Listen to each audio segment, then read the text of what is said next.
Back when I was in economics school, and that's been about 40 years ago, one of the ways to show how macroeconomics worked was, instead of talking about the whole economy, interest, inflation, taxes, and employment, you'd move it down to two companies.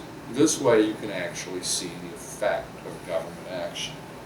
So we got one company here. This is Bob's Oil Company. Now, for all you people that have never been in Texas or Oklahoma, there are little oil companies.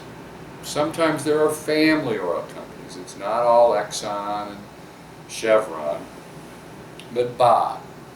Now, Bob last year, because the price of oil was high, made a bunch of money.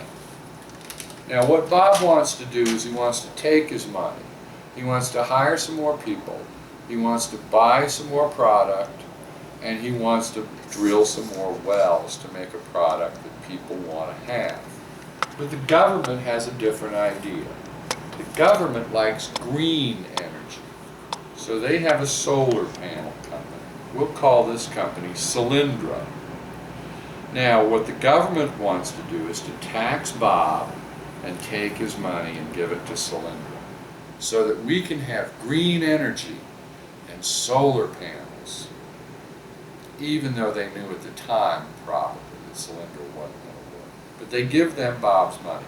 Now Bob can't hire anybody. He can't drill any more wells. Maybe he's going to make another 2 or 3 years worth of profit before he can do that. So there's no additional employment. Well, what about the people that work for Solyndra? Don't we have new jobs there? New green jobs? Well, they needed more money, so they took our kids' and grandkids' future.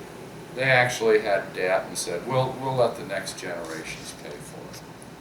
But the problem is, Solyndra went bankrupt. So all of this money goes away. No jobs, no investment, nothing. Bob can't hire anybody. Solyndra can't hire anybody because they're out of business.